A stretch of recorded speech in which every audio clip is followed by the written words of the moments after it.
ರಾಂಪುರಲ್ಲಿ ಒಂದು ದೊಡ್ಡ ಮನೆ ಇರುತ್ತೆ. ಆ ಮನೆಯಲ್ಲಿ ಬೆಳಗ್ಗೆ 4 ಗಂಟೆಗೇನೆ ಆರತಿಯ ಶಬ್ದ ಕೇಳ್ಸತ್ತೆ. ರಾಜ್ರಾಣಿಗೆ ಪೂರ್ತಿ 36 ಸೊಸೆಗಳಿದ್ದರು. ಆ 36 ಸೊಸೆಗಳು ಬೇಗ ಬೆಳಗ್ಗೆ ಎದ್ದು ಪೂಜೆ ಮಾಡ್ತಿದ್ರು. ಅತ್ತೆ ಎದ್ಬಿಟ್ರಾ? ನಾನು ನಿಜವಾಗ್ಲೂ ಅದೃಷ್ಟವಂತೆ. ನನ್ನ ಮನೆಯಲ್ಲಿ ಬೆಳಗ್ಗೆ 4 ಗಂಟೆಗೆ ದೇವ್ರ ಪೂಜೆ ನಡೆಯುತ್ತೆ ಅಂತ ನಾನು ಯಾವಾಗ್ಲೂ ಅನ್ಕೊಂಡಿರ್ಲಿಲ್ಲ. ಆಮೇಲೆ ಎಲ್ಲರೂ ಮನೆ ಕೆಲಸ ಮಾಡೋದಕ್ಕೆ ಶುರು ಮಾಡ್ಬಿಡ್ತಾರೆ. ಅಮ್ಮ ಸೊಸೆ, ಎಲ್ಲಿ ಹೋಗಿ ಇಷ್ಟು ಬೆಳಗ್ಗೆ ನೀವು ತರಕಾರಿ ತರ್ತಾ ಇದ್ದೀರಾ? ಇಷ್ಟು ಬೆಳಗ್ಗೆ ಯಾರ ಅಂಗಡಿ ತೆರೆದಿರ್ತಾರೆ? ಅಯ್ಯೋ ಅತ್ತೆ, ಯಾರ್ ಹೋಗಿ ಮಾರ್ಕೆಟ್ಗೆ ತಗೊಂಡ್ ಬರ್ತಾರೆ? ಇದು ಮೋಹಣ್ಣನ ಹತ್ರದಿಂದ ತಗೊಂಡ್ ಬಂದ್ವಿ. ಅವರು ಬೆಳಗ್ಗೆ ಎದ್ದು ಅವ್ರ ತೋಟದಿಂದ ಫ್ರೆಶ್ ಆಗಿ ತರಕಾರಿ ತರ್ತಾರಲ್ವಾ, ಮಂಡಿಗೋಗಿ ಅವ್ರು ಮಾರ್ತಾರಲ್ವಾ, ಅದಕ್ಕೆ ನಾವು ಅವ್ರ ತೋಟಕ್ಕೆ ಹೋಗಿ ತಗೊಂಡ್ ಬಂದ್ವಿ. ನೋಡಿ ಈ ತರಕಾರಿ ನೋಡೋದಕ್ಕೆ ಎಷ್ಟು ಫ್ರೆಶ್ ಆಗಿದೆ ಅಂತ. ಕ್ಯಾರೆಟು, ಹೀರೆಕಾಯಿ, ಬೆಂಡೆಕಾಯಿ, ಬದ್ನೆಕಾಯಿ ಎಲ್ಲ ಚೆನ್ನಾಗಿದೆ. ನೆನ್ನೆ ನೀವು ಹೀರೆಕಾಯಿ ತಿನ್ಬೇಕಂತ ಆಸೆ ಪಡ್ತಿದ್ರಲ್ವಾ, ಅದಕ್ಕೆ ತಂದ್ವಿ. ಅವ್ರಿತರ ಮಾತಾಡ್ತಿರ್ತಾರೆ. ಅಲ್ಲಿಗೆ ಇನ್ನೊಂದು ಸೊಸೆಯಾದ ಪೂಜಾ ಬರ್ತಾಳೆ. ಅತ್ತೆ, ಬೇಗ ಹೋಗಿ ಸ್ನಾನ ಮಾಡ್ಕೊಂಡ್ ಬನ್ನಿ. ನಿಮ್ಗೋಸ್ಕರ ಬಿಸಿ ನೀರು ನಾನು ಇಟ್ಟಿದ್ದೀನಿ. ಮತ್ತೆ ನಿಮ್ಮ ಡ್ರೆಸ್ ಎಲ್ಲ ಕೂಡ ಐರನ್ ಮಾಡ್ಬಿಟ್ಟಿದ್ದೀನಿ. ಆಮೇಲೆ ಅವಳು ಎದ್ದು ಬೇಗ ಸ್ನಾನಕ್ಕೆ ಹೋಗ್ತಾಳೆ. ರೆಡಿ ಆಗಿ ಅವಳು ಊಟ ಮಾಡಕ್ ಬರ್ತಾಳೋ ಇಲ್ವೋ, ಅಲ್ಲಿ ನೋಡಿದ್ರೆ 36 ವೆರೈಟಿ ಫುಡ್ಸ್ ಅಲ್ಲಿ ಮಾಡಿಟ್ಟಿರ್ತಾರೆ. ಸರಿ, ಟಿವಿ ಆದ್ರೂ ಆನ್ ಮಾಡಿ. ತಿಂತ ಸ್ವಲ್ಪ ಹೊತ್ತು ಟಿವಿ ನೋಡ್ತೀನಿ ನಾನು. ಅಯ್ಯೋ, ತಕ್ಷಣ ಲೈಟ್ ಆಫ್ ಆಗ್ಬಿಡತ್ತೆ. ಅಯ್ಯೋ ಏನಿದು, ಇರಿ ನಾನು ಲ್ಯಾಂಪ್ ಆನ್ ಮಾಡ್ತೀನಿ ಹಂಗಂತ ಹೇಳಿ ಲ್ಯಾಂಪ್ ಆನ್ ಮಾಡ್ತಾರೆ. ಆಮೇಲೆ ಅಲ್ಲೇ ಸೊಸೆಗಳು ಹಾಡಾಡ್ತಾರೆ, ಡ್ಯಾನ್ಸ್ ಮಾಡ್ತಾರೆ, ಎಲ್ಲ ಎಂಜಾಯ್ ಮಾಡ್ತಾ ಇರ್ತಾರೆ. ಏನತ್ತೆ, ಇವಾಗ ಚೆನ್ನಾಗಿದ್ಯಾ ನಿಮ್ಗೆ? ಹಾ, ನಿಮ್ಮಂತ ಸೊಸೆ ಎಂದರಿದ್ರೆ ನಾನು ತುಂಬಾ ಸಂತೋಷವಾಗಿದ್ದೇ ಇರ್ತೀನಲ್ವಾ? ಅವಳು ಈಗ ಅಂತಾಳೋ ಇಲ್ವೋ, ಅವಳು ಕನಸೆಲ್ಲ ಮಾಯ ಆಗ್ಬಿಡುತ್ತೆ. ಅವಳ ಕನಸೆಲ್ಲ ಚೂರ್ ಆಗ್ಬಿಡುತ್ತೆ. ಅಯ್ಯೋ, ಎಲ್ಲ ನಾಶ ಆಯ್ತು. ಅಯ್ಯೋ ಸೊಸೆಂದ್ರೆ ಎಲ್ಲಿದ್ದೀರಾ? ಇಷ್ಟೊತ್ತು ನನಗೆ ಕನಸು ಕಾಣ್ತಿದ್ನಾ? ಅರೇ, ಆ ಕನಸು ಮಾತ್ರ ಎಷ್ಟು ಚೆನ್ನಾಗಿತ್ತು. ಅವಳಿಗೆ ಒಬ್ಬ ಮಗನಿದ್ದ ಅಷ್ಟೇ. ಆ ಮಗನಿಗೆ ಬರೋ ಹುಡುಗಿ 36 ಗುಣಗಳು ಇರ್ಬೇಕು ಅಂತ ಅನ್ಕೋತಾ ಇದ್ಲು. ಪಂಡಿತ್ರೆ, ನನಗೆ ಯಾವ ತರ ಹುಡುಗಿ ಬೇಕಂದ್ರೆ ಚೆನ್ನಾಗ್ ಅಡಿಗೆ ಮಾಡ್ಬೇಕು, ನಮ್ಮ ಸಂಪ್ರದಾಯಗಳು ಗೊತ್ತಿರ್ಬೇಕು, ಪೂಜೆ ಮಾಡ್ಬೇಕು, ಮತ್ತೆ ಎಲ್ಲಾರ್ಗೂ ಮರ್ಯಾದೆ ಕೊಡ್ಬೇಕು, ಡಾನ್ಸ್ ಮಾಡ್ಬೇಕು, ಎಲ್ಲ ಗೊತ್ತಿರ್ಬೇಕು ಅವಳಿಗೆ. ಈ ರೀತಿ ಇರೋ ಹುಡುಗಿನ ನಮ್ಮನೆಗೆ ಸೊಸೆಯಾಗಿ ಬರ್ಬೇಕು ಅಂತ ನಾನು ಅನ್ಕೋತಿದ್ದೀನಿ. ಇಲ್ಲಿದಲೇ ನೋಡಿ 36 ಗುಣಗಳ ಹುಡುಗಿ ನಿಹಾರಿಕಾ. ಈ ಹುಡುಗಿಯ ಜಾತಕ ಸಾಕ್ಷಾತ್ ದೇವಿ ಜಾತಕ ಹಾಗೆ ಇದೆ. 36 ಗುಣಗಳವಳು. ನಿಮ್ಮ ಮಗನ ಮದುವೆ ಇವಳ ಜೊತೆ ಮಾಡಿಸಿ, ತುಂಬಾ ಚೆನ್ನಾಗಿರ್ತಾರೆ. ಆಮೇಲೆ ದೊಡ್ಡವರೆಲ್ಲ ಮಾತಾಡಿದ್ಮೇಲೆ ಅವರು ಡಿಸೈಡ್ ಮಾಡ್ತಾರೆ ಇವ್ರಿಬ್ರಿಗೂ ಮದ್ವೆ ಮಾಡ್ಬಿಡ್ಬೇಕು ಅಂತ. ಅವ್ರಿಬ್ರಿಗೂ ಮದ್ವೆ ಆಗತ್ತೆ. ನಿಹಾರಿಕಾ ಅತ್ತೆ ಮನೆಗ್ ಬರ್ತಾಳೆ. ಅವ್ರ ಅತ್ತೆ ಆರತಿ ತೆಗಿತಾ ಇರ್ತಾರೆ. ಅಷ್ಟ್ರಲ್ಲೇ ಅವಳು ಸೊಸೆ ಈಗಂತಾಳೆ. ಅವಳೇನಂತಾಳಂದ್ರೆ, ಅಯ್ಯೋ ಎಷ್ಟು ಶೆಕೆ ಆಗ್ತಿದೆ, ಅಯ್ಯೋ ಯಾರಾದ್ರೂ ಎಸಿ ಆನ್ ಮಾಡಿ ನಂಗೆ ಹಂಗಂತ ಹೇಳಿ ಅವಳು ಮುಸುಗನ ಈ ತರ ತೆಗಿತಾಳೆ.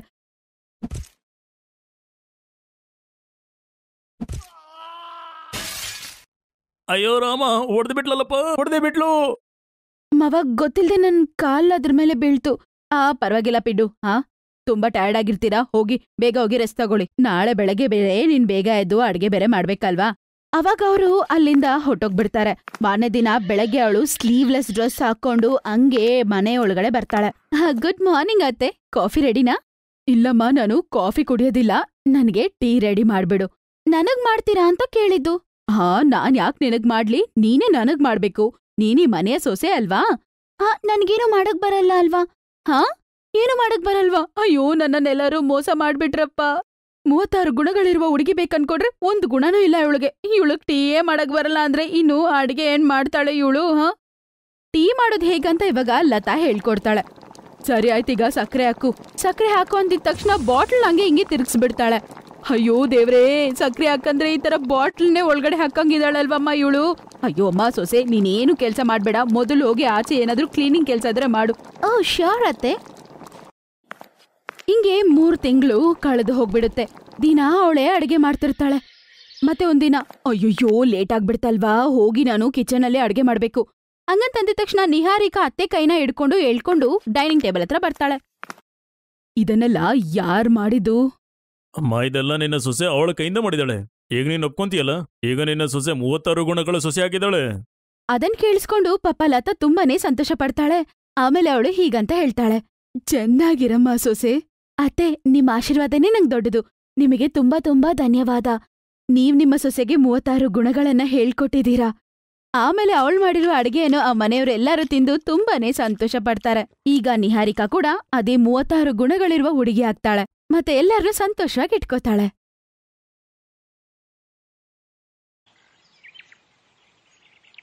ಮನೀಶ್ ಆಟೋ ಓಡಿಸ್ತಿರ್ತಾರೆ. ಅವ್ರಿಗೆ 15 ವಯಸ್ಸಿರುವಾಗ್ಲೇ ಅವ್ರ ಅಪ್ಪ ತೀರ್ಕೋತಾರೆ. ಆದ್ರಿಂದ ಅವ್ರ ಅಪ್ಪನ ಆಟೋ ಓಡಿಸ್ಬೇಕಾಗಿರುವ ಪರಿಸ್ಥಿತಿ. ಯಾಕಂದ್ರೆ ಮನೆ ಎಲ್ಲ ಅವರೇ ನಡೆಸ್ಬೇಕಾಗಿತ್ತು. ಅದರಿಂದ ಮನೀಶ್ ಅವ್ರ ಅಕ್ಕಗೆ ಮದ್ವೆ ಮಾಡಿರ್ತಾರೆ. ಆ ಸಾಲನ ತೀರ್ಸೋದಕ್ಕೆ ಅವ್ರ ಮನೇನ ಮಾರಿ ಅವರು ಆ ಸಾಲನ ತೀರ್ಸಿರ್ತಾರೆ. ಆದ್ರೆ ಅವ್ರ ಅಕ್ಕ ಸಂತೋಷವಾಗಿದ್ದಾರೆ ಅಂತ ಅವ್ರಿಗೆ ತುಂಬಾನೇ ಸಂತೋಷ. ಅವರು ಬಾಡಿಗೆ ಮನೇಲಿ ಇದ್ರು ಪರವಾಗಿಲ್ಲ ಅಂತ ಅನ್ಕೋತಾರೆ. ಅಮ್ಮ, ಸುಲೇಖಾ ಅಕ್ಕಂದು ನನ್ನ ಫೋನಿಗೆ ಕಾಲ್ ಬಂದಿದೆ. ನೀನು ಮಾತಾಡು, ನಾನು ಆಟೋದಲ್ಲಿ ಕೆಲ್ಸಕ್ಕೆ ಹೋಗ್ತೀನಿ. ಸುಲೇಖಾ ಅಕ್ಕ, ತಕೋ, ಅಮ್ಮನ ಹತ್ರ ಮಾತಾಡು. ಮಗಳೇ, ನೀನು ಸಂತೋಷವಾಗಿರ್ಬೇಕು. ಚೆನ್ನಾಗಿ ಟೈಮ್ಗೆ ತಿನ್ಬೇಕು. ಒಂದು ಮುದ್ದಾದ ಮಗುನ ನನ್ ಕೈ ಕೊಡು. ನಾನು ಬೇಗ ಅಜ್ಜಿ ಆಗ್ಬೇಕು ಅಂತ ಆಸೆ ಆಗ್ತಿದೆ. ಮತ್ತೆ ನಿನ್ನ ತಮ್ಮ ಮಾಮ ಆಗ್ಬೇಕಂತೆ. ಹಾ, ಹೌದೌದು. ಅವನಿಗೊಂದ್ ಮದ್ವೆ ಮಾಡ್ಬಿಟ್ರೆ ನಾನ್ ತೀರ್ಥಯಾತ್ರೆಗೆ ಹೋಗ್ತಾ ಇರ್ತೀನಿ ಅಷ್ಟೇ ಅಮ್ಮ. ಹಾ, ಇಲ್ಲ ಇಲ್ಲ, ನಿನ್ ಮಕ್ಕಳನ್ನ ಅವನ್ ಮಕ್ಕಳನ್ನ ನೋಡ್ದೆ ನಾನು ಹೋಗ್ತೀನ ಹೇಳೋ ಎಲ್ಲ ಮುಗಿಸ್ಕೊಂಡು.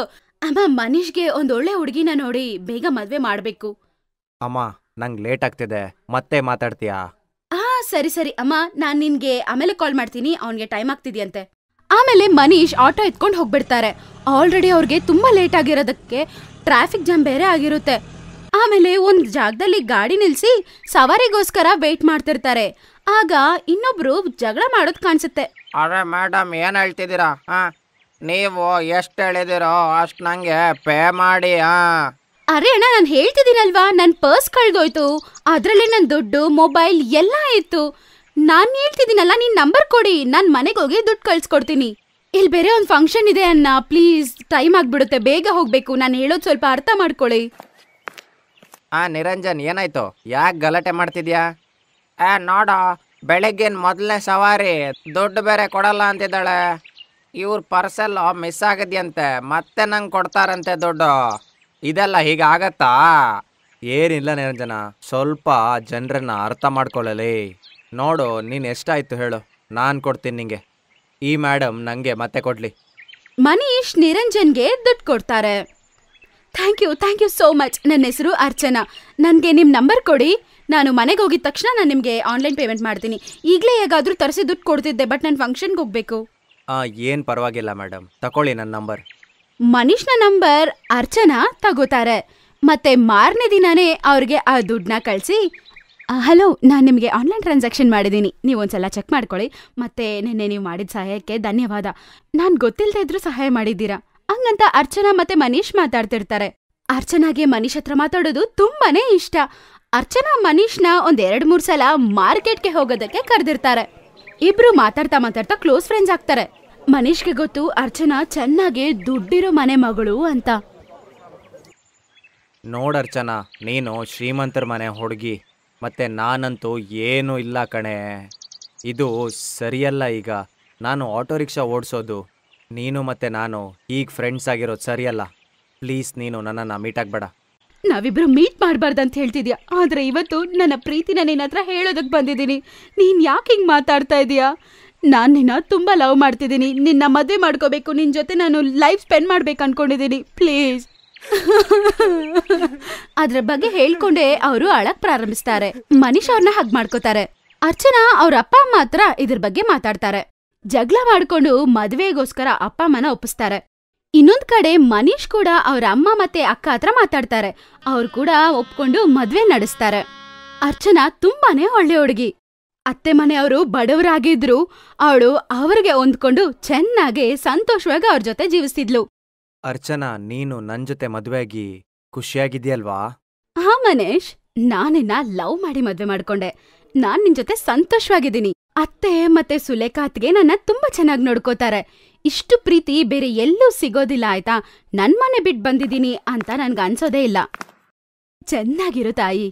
ನಿನ್ನಂತ ಸೊಸೆ ನನ್ ಮನೆಗ್ ಬಂದಿರೋದು ನನ್ನ ಅದೃಷ್ಟ ತಾಯಿ.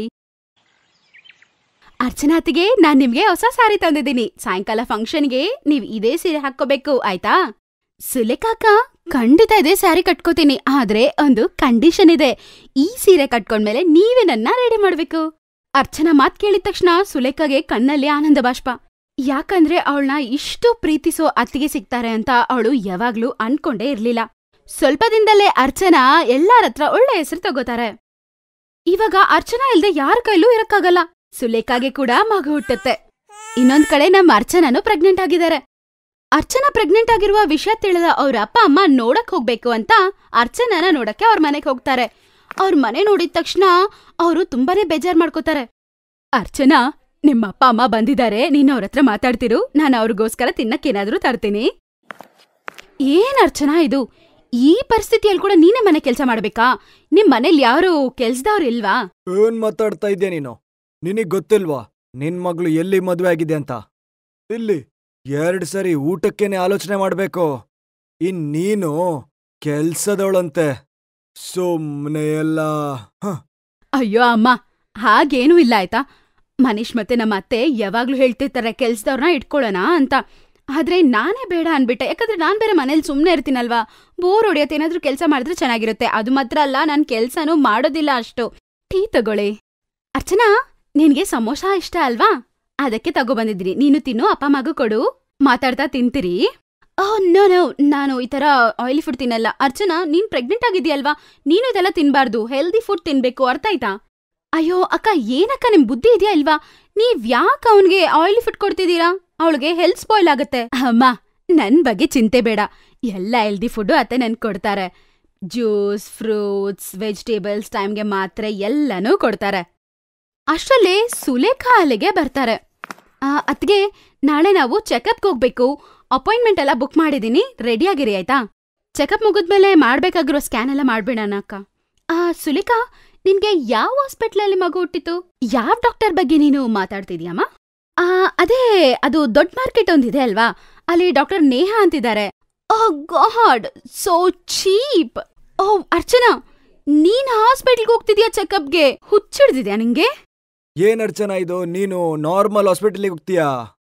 ನೀ ಚಿಂತೆ ಮಾಡ್ಬೇಡ, ನಾನ್ ನಿನ್ನ ಒಳ್ಳೆ ಹಾಸ್ಪಿಟ್ಲಿಗೆ ಕರ್ಕೊಂಡು ಹೋಗ್ತೀನಿ. ಇವ್ರತ್ರ ಏನಾಯ್ತು, ದುಡ್ಡಿಲ್ಲ ಅಂದ್ರೆ ನನ್ನ ಹತ್ರ ಇದೆ. ನೀನ್ ಈಗ್ಲೇ ಎಲ್ಲ ಪ್ಯಾಕ್ ಮಾಡಿ ಬಾ ನೀನು ನನ್ ಜೊತೆಗೆ. ಯಾವ ಮನೆಪಾ? ಓ, ನಿಮ್ಮನೇನಪ್ಪ? ಅಪ್ಪ, ಇದ್ ನನ್ ಮನೆ ಬಿಟ್ಟು ನಾನು ಎಲ್ಗೂ ಬರಲ್ಲ. ಡಾಕ್ಟರ್ ನೇಹಾ ತುಂಬಾ ಟ್ಯಾಲೆಂಟೆಡ್ ಡಾಕ್ಟರ್, ಅರ್ಥ ಆಯ್ತಾ ನಿಮ್ಗೆ? ಅವರು ತುಂಬಾ ಚೆನ್ನಾಗಿ ಟ್ರೀಟ್ ಮಾಡ್ತಾರೆ, ಅರ್ಥ ಆಯ್ತಾ? ಅವ್ರನ್ನ ನನಗೆ ಚೆನ್ನಾಗ್ ಗೊತ್ತು. ಇನ್ಫ್ಯಾಕ್ಟ್ ಅವರು ಚೆನ್ನಾಗ್ ನೋಡ್ಕೋತಾರೆ. ಅಕ್ಕ ಹೇಳಿದ್ ಕೇಳೇ ಇರ್ಬೇಕು, ನಾಳೆ ಬೇರೆ ನಾನು ಚೆಕಪ್ಗೆ ಹೋಗ್ಬೇಕಲ್ವಾ. ಅದು ಮಾತ್ರ ಅಲ್ಲ, ಇವಾಗ ನನ್ ಗಂಡ ಬಂದ್ಬಿಡ್ತಾರೆ. ಎಲ್ಲಾದ್ರೂ ಆಚೆ ಹೋಗೋಣ ಅಂತ ಹೇಳಿದ್ದೆ. ಅದು ಮಾತ್ರ ಅಲ್ಲ, ಒಂದು ಹೊಸ ರೆಸ್ಟೋರೆಂಟ್ ಓಪನ್ ಮಾಡ್ತಾರೆ, ಅಲ್ಲಿಗೆ ಡಿನ್ನರ್ಗೆ ಹೋಗೋಣ ಅಂತ ಡಿಸೈಡ್ ಮಾಡಿದೀವಿ. ಅದಕ್ಕೆ ನೀವು ಬೇಗ ಹೋಗೋದಿದ್ರೆ ಹೋಗ್ಬಿಡಿ, ಯಾಕಂದ್ರೆ ನಾವ್ ರೆಡಿ ಆಗ್ಬೇಕಲ್ಲ ಅದಕ್ಕೆ. ಅರ್ಚನಾದು ಈ ತರ ಪ್ಲಾನ್ ಏನೂ ಇಲ್ಲ ಅಂತ ಅವ್ರ ಅತ್ತೆಗೆ ಎಲ್ಲಾನೂ ಗೊತ್ತು. ಅತ್ತೆ ಮನೆ ಮರ್ಯಾದೆ ಕಾಪಾಡ್ಬೇಕಂತ ಹಾಗೆ ಮಾತಾಡ್ತಿರ್ತಾರೆ.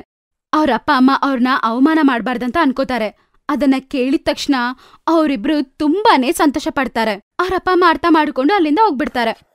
ಅವರಿಬ್ಬರ ಕಣ್ಣಲ್ಲಿ ಆನಂದ ಬಾಷ್ಪ, ತುಂಬಾನೇ ಸಂತೋಷವಾಗಿದ್ರು. ಮತ್ತೆ ಅವರು ಅರ್ಚನಾನ ಗಟ್ಟಿಯಾಗಿ ಹಪ್ಕೋತಾರೆ. Best buddies. Hello friends, thanks for watching this video. अगर आपको ये वीडियो पसंद आया है तो प्लीज लाइक, सब्सक्राइब, कमेंट्स करें इस वीडियो पर, और हाँ, शेयर करना भी ना भूलें. और भी मजेदार वीडियो देखने के लिए नीचे दिए गए बेल आइकॉन को दबाएं.